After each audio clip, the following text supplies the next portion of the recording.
2025년 한국의 한 유력 정치인이 결국 법의 심판대에 오르고 철천 속에서 국민과 역사를 마주하게 될 그 시점, 동시에 사람들의 입에 오르기 시작한 한 이름이 있다.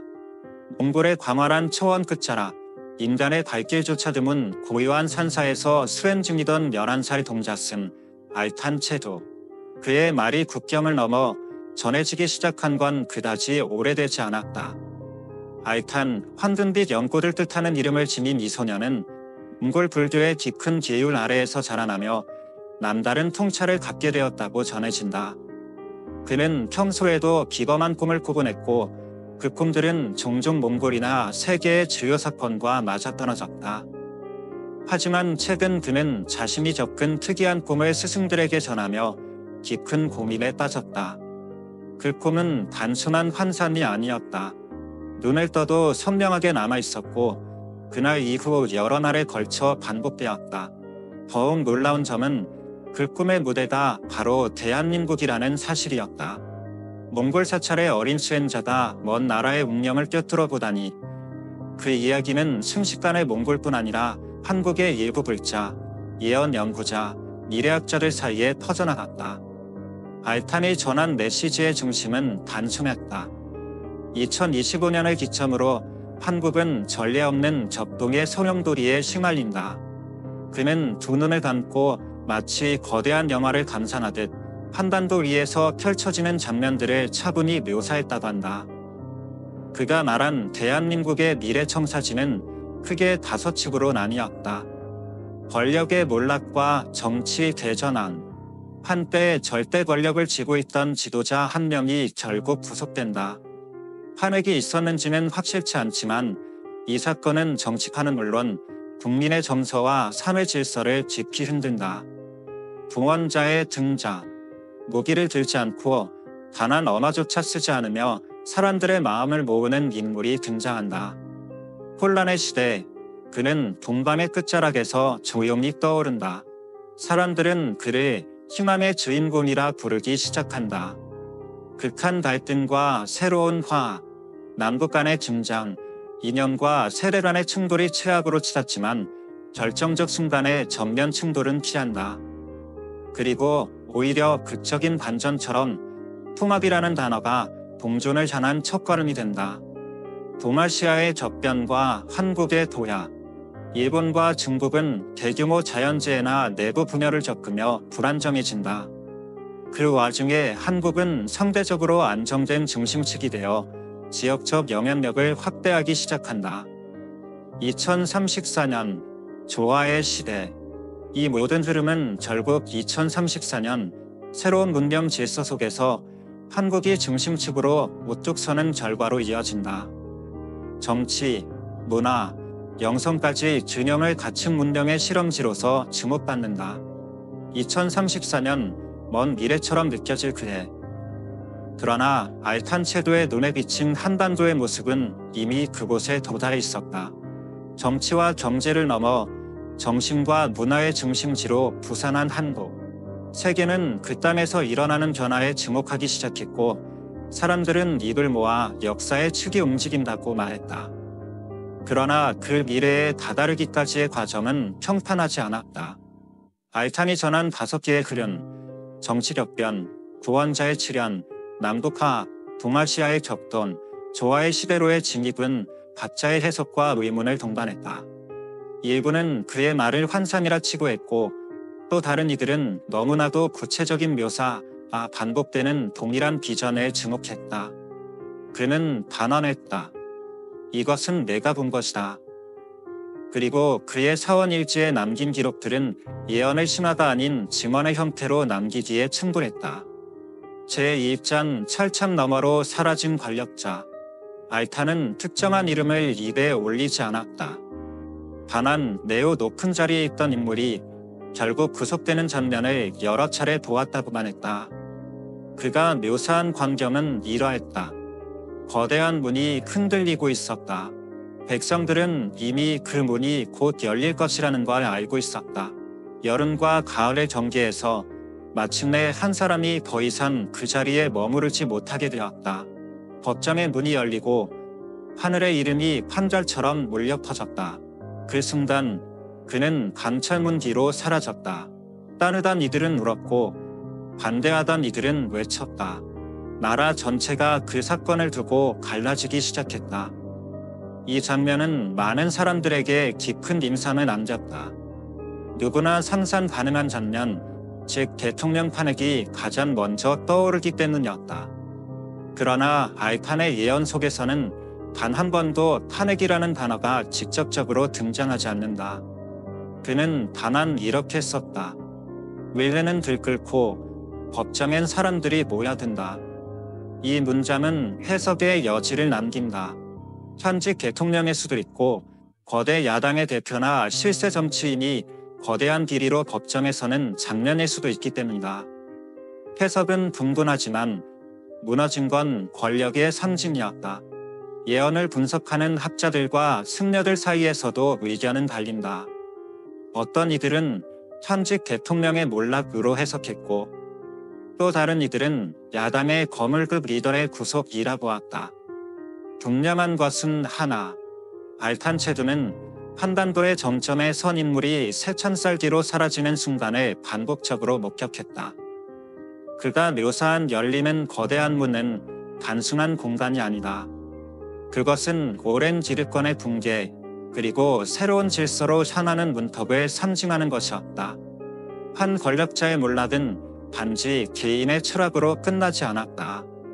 그 사건은 거대한 파동이 되어 나라 전체를 양극단으로 갈라놓았다. 언론은 연일 이를 보도했고 SNS에서는 서로 다른 진영이 도무지 접점을 찾을 수 없는 분열의 언어로 충돌했다. 의심, 비난, 실망, 배신, 그 모든 감정이 넘실대며 사람들 사이의 신뢰를 휘청이게 만들었다.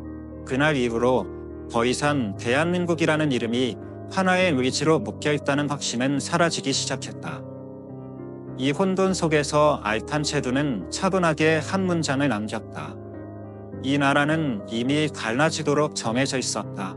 강은 건너졌고 탑은 무너져야만 한다. 그래야 그 자리에 새 탑이 세워지리니 하늘은 이미 그날을 정해두었기에 누구도 그 흐름을 멈출 수 없다. 이 짧은 문장에는 두려움보다도 오히려 필연적인 전환에 대한 실험과 통찰이 담겨 있었다. 즉, 2025년을 전후해 대한민국은 더 이상 과거로 돌아갈 수 없는 시기를 맞이하게 된다는 것이다. 진실을 둘러싼 해석은 분열을 심화시키고 국민은 서로를 이해의 대상으로 보기보다 의심과 분노의 대상으로 여기게 되는 국면에 돌입한다. 그러나 알탄은 이 모든 것이 끝이 아니라 시작이라고 보았다. 그는 혼란을 단죄하지 않았다. 오히려 이렇게 말했다. 모든 무너짐은 새로운 길의 서문이 된다. 그가 중요하게 본 것은 누가 감옥에 가느냐가 아니라 그 사건 이후로 대한민국 전체가 어떤 전환을 맞이하게 되는가였다. 권위의 붕괴, 정의에 대한 기대가 무너질 때 사람들의 깊숙한 분노와 실망은 폭발하고 그 여지는 정치, 사회, 교육, 문화, 공동체에 이르기까지 전반위로 퍼져나간다. 그러나 바로 그 순간 알탄 체두는 다음 장면을 말하기 시작했다. 빛을 들고 나타난 사람 동반 끝에서 모든 것이 무너졌다고 느껴지는 그 순간 한 인물이 모습을 드러낸다. 그는 어디서부터 왔는지 누구의 후계자인지도 알 수 없었다. 그의 손에는 칼도 펜도 없었다. 그는 대중 앞에서 큰 소리로 외친 적도 논쟁에서 이기려 애쓴 적도 없었다. 하지만 그의 입에서 나온 말은 사람의 마음을 울리는 소리였다. 알탄은 그의 등장을 이렇게 기록했다. 불타버린 지도 위에서 한 사람이 조용히 일어섰다. 그는 무기를 들지 않았고 논리로 설득하지도 않았지만 사람들은 자발적으로 그의 곁에 모였다. 동반의 끝, 그 빛이 솟아오를 때 사람들의 마음속 불안이 그를 향해 끌려갔다. 그의 말에는 명령이 없었다. 하지만 듣는 자는 내면의 울림을 느꼈고 그의 존재는 어느새 희망의 중심이 되기 시작했다. 동반의 끝은 어디인가? 알탄체드는 이 인물을 동반 끝에서 나타난 구원자라고 표현했다. 동반이라는 말은 다른 여러 예언서에서도 종종 한국을 상징하는 지리적 상징으로 사용되어 왔다. 그러나 알탄은 조금 다르게 접근했다. 그는 동반의 끝이라는 말을 통해 단지 장소가 아닌 시대와 문명의 경계선, 혹은 끝에서 비로소 시작되는 새로운 서사를 말하고자 했는지도 모른다. 그렇다면 그가 말한 구원자란 누구인가? 권력을 이어받은 자다 아니라 무너진 믿음 위에서 새로운 신뢰를 일으키는 존재, 시끄러운 정치판 밖에서 조용히 중심이 되는 사람. 그는 그렇게 모두가 기대하지 않았던 곳에서 나타난다. 기존의 질서가 끝을 맞이할 때, 더는 물러설 곳 없는 막다른 골목에 다다랐을 때 사람들은 새로운 길을 꿈꾼다. 그리고 바로 그때 한 사람이 조용히 나타난다. 그는 외치지 않았다. 그는 주장하지 않았다. 그의 말에는 권위도 공격도 없었다. 다만 그의 목소리는 사람들의 가슴을 울리고 갈라진 마음을 서서히 잊기 시작했다. 그가 누구인지는 알탄체드도 명확히 밝히지 않았다. 정치인인가? 종교인인가? 아니면 시민 속에 섞인 또 다른 인물인가? 알탄은 단지 이렇게 썼다.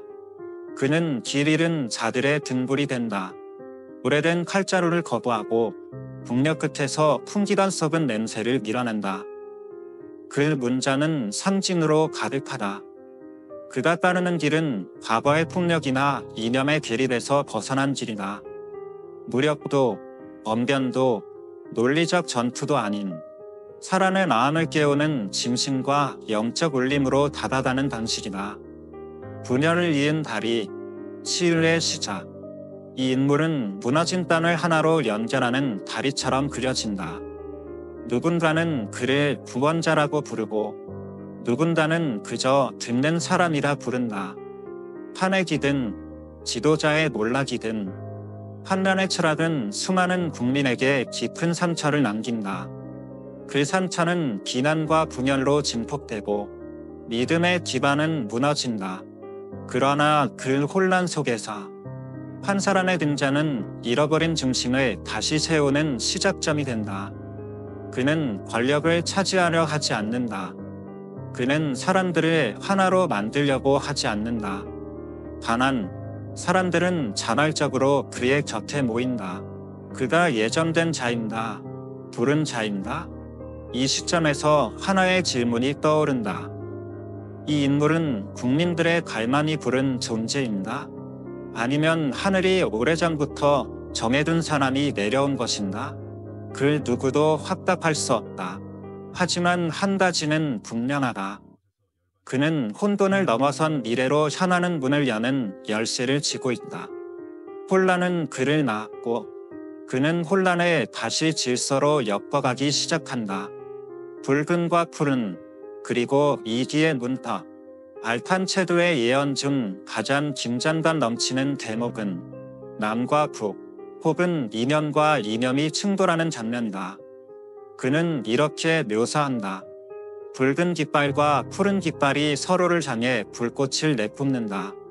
급기야 땀과 피가 딴 일을 적실 만큼 이기가 고조되었다. 이 장면은 상징의 폭이 크다. 어떤 이들은 붉음은 북한, 푸름은 남한을 의미한다고 말한다. 또 어떤 이들은 이 색이 남한 내부의 정치 진영 간 충돌을 뜻한다고 해석한다. 실제로도 붉음은 진보 혹은 북쪽의 상징으로, 푸름은 보수 혹은 남쪽의 상징으로 역사적으로 반복되어 왔다.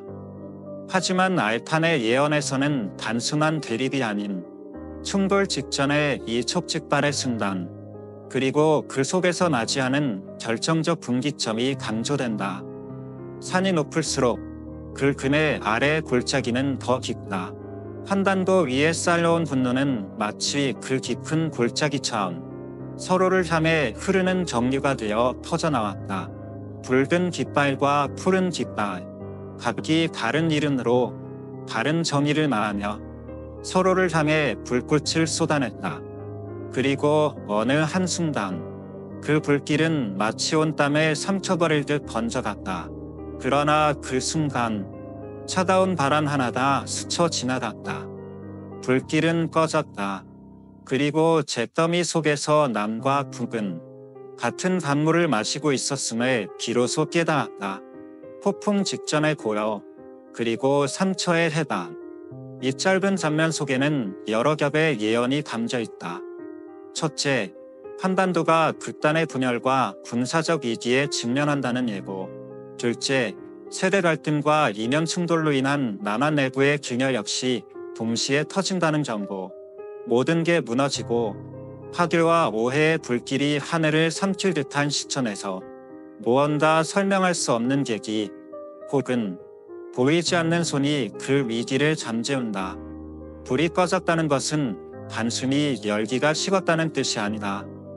그건 파도의 임계점까지 타오른 뒤 그 안에 감춰졌던 모든 슬픔과 분노가 비로소 다 타버려 사라졌음을 의미한다.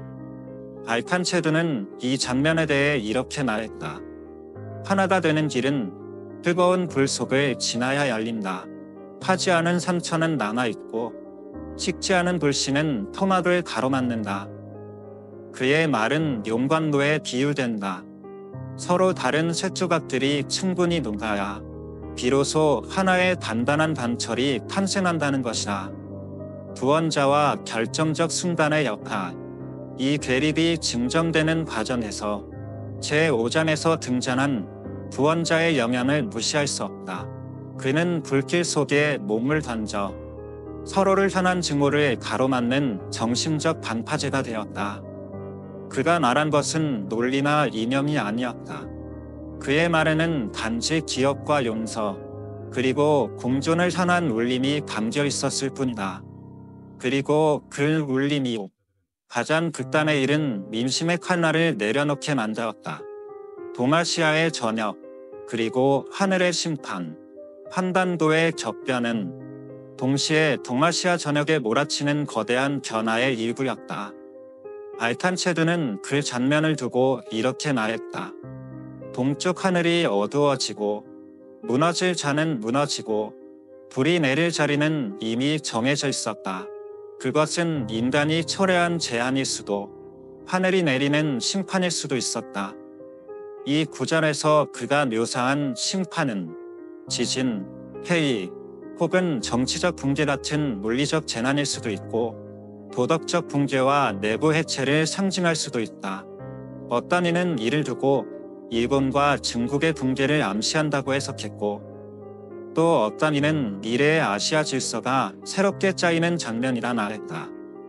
확실한 건 대한민국은 이 대혼란 속에서 상대적으로 중심을 잃지 않는 유일한 축으로 그려진다는 점이다. 다음은 알칸체드가 남긴 예언 기록의 일부이다.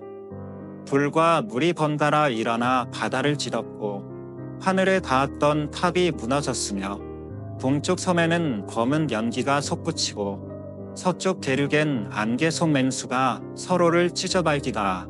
그러나 그 사이 한반도는 마치 대나무처럼 바람에 휘어졌을지언정 부러지지 않고 서 있었다. 이 짧은 문자는 동아시아 전역을 휩쓸 재앙과 혼돈, 그리고 그 한가운데 기묘하게 흔들리지 않는 한 땅, 한반도의 반전을 상징한다. 불과 물이 휩쓴 섬나라 동쪽의 붕괴, 동쪽 섬나라 대부분의 해석자들은 이를 일본이라 본다. 불과 물, 이 두 자연의 원소는 지진과 해이, 화산과 홍수 등 파괴적인 자연재해의 상징으로 자주 언급된다. 알칸은 일본이 이 두 힘에 의해 깊은 상처를 입고 사회 전반에 걸친 붕괴와 정지를 겪는다고 묘사했다. 연기와 물, 그것은 단지 자연의 현상이 아니라 국가적 정체성마저 흔들리는 격변의 징조다. 안개 속의 맹수, 대륙 내부의 붕괴, 서쪽 대륙, 즉 중국, 알칸체드는 이 대륙을 두고 안개 속에서 서로를 물어뜯는 맹수로 표현했다. 그 맨수는 누구인가? 그는 이렇게 썼다. 한 지붕 아래의 그림자들이 서로의 목덜미를 노리고 있었고 울음도 없이 땀을 피로 적셨다. 이 표현은 단순한 자연재해가 아니라 정치적 내분, 권력 투쟁, 혹은 경제 시스템의 붕괴를 암시한다. 혼돈은 내부에서 시작되며 그 파장은 주변국으로 퍼져나간다. 흔들리지 않는 대나무, 한반도의 역사. 이 모든 격변 속에서 한반도는 휘천이나 무너지지 않는다. 바람은 불어오고 주변은 무너지고 불과 물이 덮쳐오지만 그 중심에선 대나무 한 줄기처럼 휘어질지언정 부러지지 않고 서 있었다. 이 이미지는 대한민국의 생존력 그리고 분열을 극복한 짐을 상징한다. 조정자 그리고 중심이 된 단도, 주변국들이 고통받는 사이 한반도는 상대적 안전과 화합의 상징이 되어간다. 남과 북의 통합이 막 시작된 그 시점에서 한국은 이제 단순한 국가가 아닌 동아시아의 재편을 주도하는 열세가 된다. 일본이 무너진 정제를 회복하지 못하고 중국이 내부 분열로 중심을 잃는 동안 한국은 기술, 문화, 외교, 시스템을 제공하며 아시아의 조정자이자 중재자 역할을 맡게 된다. 그 변화는 조용히 그러나 단단히 다가온다. 2034년 도달한 시간, 알탄 체두는 마지막으로 한 구절을 남겼다. 오랜 세월 서로의 피를 먹고 살았던 딴들, 전쟁, 착취, 모멸이 덧없이 쌓였고 그 업보가 극에 달하면 하늘은 반드시 심판을 내린다. 가장 높은 탑이 무너지고 가장 미약했던 자가 중심에 선다. 이것은 단순한 예언이 아니다. 역사의 반전이며 영적인 명예다. 과거 수많은 침략을 받으며 살아온 한반도, 분단과 외세의 틈바구니 속에서도 주권을 지켜내며 버텨온 그 땅. 이제는 역사의 흐름을 바꾸는 중심축이 된다. 전 세계가 바라보는 작은 단도, 동아시아의 접변이 마무리되고 한국이 돋보이기 시작하면서 세계는 점차 이 작은 단도에 주목하게 된다. 생존에서 지도력으로, 침묵에서 중심으로, 분열에서 통합으로 2034년 한반도는 새로운 문명의 축이 되어 정신적, 문화적 리더십의 시대를 열게 된다. 2034년 한 시대의 흐름이 결정적인 전환점을 맞이한다. 더 이상 한반도는 작은 반도가 아니다. 알탄 체두는 그 시기를 이렇게 기록했다. 12갈래의 바람이 하나로 모여 동쪽 끝 작은 땅에 닿았고 그 바람은 산안을 밝히며 세계는 그 빛을 보고 숨을 멈추었다. 과거엔 서로를 탓하던 이들이 이제는 그 빛을 배우기 위해 줄을 서다. 이 짧은 구절은 단순한 시적 상상이 아니다. 세계의 다양한 문화, 종교, 철학, 기술, 가치관이 하나로 모여 조화의 모델을 만들어내는 공간. 그것이 바로 2034년 이후의 한국이다. 12바람, 그리고 하나의 중심, 12갈래 바람은 전 세계에서 불어오는 각기 다른 흐름을 상징한다. 동양과 서양, 북과 남, 신과 과학, 예술과 기술, 자본과 공동체, 경쟁과 조화, 그 모든 이질적인 힘이 서로 부딪히지 않고 충돌하지 않고 오히려 조화를 이루기 위해 한 땅에 모이는 광장, 그 중심의 선반이 바로 한반도였다. 한국, 세계의 학교가 되다. 과거 한국은 K-팝, 드라마, 음식, 한류의 물결을 통해 문화적 주목을 받은 바이다. 그러나 알탄 체두가 본 미래는 그 차원을 훨씬 넘어선다. 그는 말했다. 이 땅은 더 이상 반도가 아니다. 이제는 세계가 배우러 오는 큰 학교다. 이제 한국은 경제나 군사로 세계를 지배하는 것이 아니라 공존과 치유, 그리고 조화의 가치로 세계의 새로운 기준을 제시하는 공간이 된다. 지배가 아닌 연결, 강제보다 자발, 차별보다 공당, 상처가 보석이 된다. 예언이 설득력을 가지는 이유는 바로 한국이 그 모든 고통을 직접 겪고도 살아남은 땅이기 때문이다.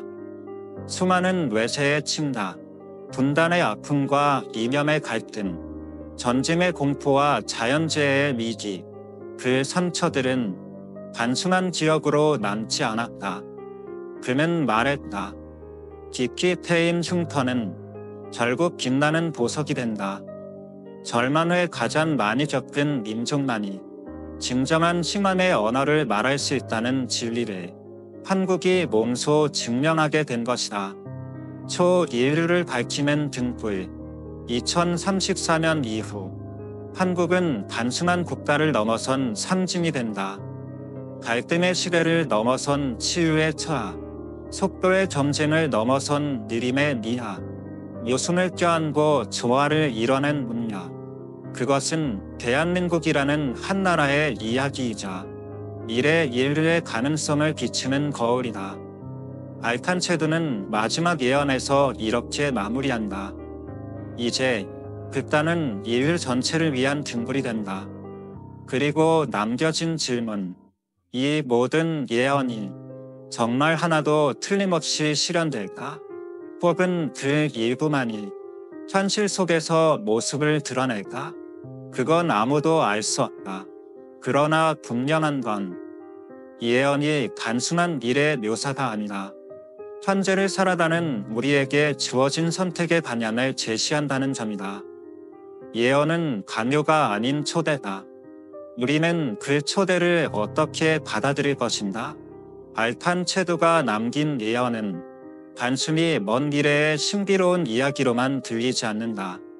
그의 기록 속에는 이미 지금 우리가 경험하고 있는 혼란과 분열의 그림자가 고스란히 비춰져 있다. 남과 북의 긴장, 세대와 이념의 충돌, 갈수록 복잡해지는 국제정세, 이 모든 것이 그가 그려낸 미래의 서사와 닮아 있다. 그렇기에 예언은 미래를 내다보는 망원경이자 현재를 비추는 거울이기도 하다. 예언의 본질은 갈등 이후의 선택이다. 알칸체두가 본 장면은 단순했다. 갈등은 피할 수 없다. 그러나 극복 이후에야 비로소 새로운 시대가 열린다. 철참의 가치는 지도자는 누구일까? 동반 끝에서 빛을 들고 나타나는 자는 어떤 얼굴을 하고 있을까? 그 모든 질문은 결국 해석의 영역에 머문다. 그러나 가장 본질적인 질문은 이것이다. 우리는 다가올 변화를 어떤 시선으로 받아들일 것인가? 예언은 답이 아니라 질문이다. 2025년 이후 우리는 호기심과 불안이 뒤섞인 시간 속을 걷게 될 것이다. 몽골의 외딴 사찰, 11살 동자승의 입을 통해 전해진 목소리. 그것은 진정한 예언이었을까? 아니면 우리가 만들어가야 할 미래의 상징에 불과한 것이었을까? 정답은 아직 없다. 중요한 건 지금 우리의 선택이다. 알칸체두가 던진 가장 큰 메시지는 미래가 정해져 있는 운명이 아니라 우리가 어떤 선택을 하느냐에 따라 미래는 매 순간 새롭게 쓰인다는 것이다. 혼돈의 갈림길 앞에서 분열의 감을 건너야 하는 시점에서 다음 세대를 위한 길을 열어야 하는 그때에 과연 우리는 어떤 선택을 내릴 수 있을까? 시청자 여러분께 이번 예언은 탄핵, 남북관계, 그리고 2034년 이후 한국의 비전을 두고 여러분이 스스로 질문을 던져보는 계기가 되기를 바랍니다. 진실 여부는 시간이 알려줄 것입니다. 그러나 분명한 건 예언이 다룬 주제들은 지금 이 시대를 살아가는 우리가 가장 민감하게 느끼는 현실의 이슈들과 맞닿아 있다는 점입니다.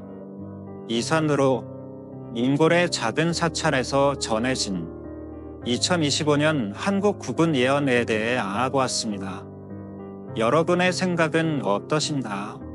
댓글로 의견을 남겨주시고 이 영상이 의미 있었다면 좋아요와 구독도 부탁드립니다.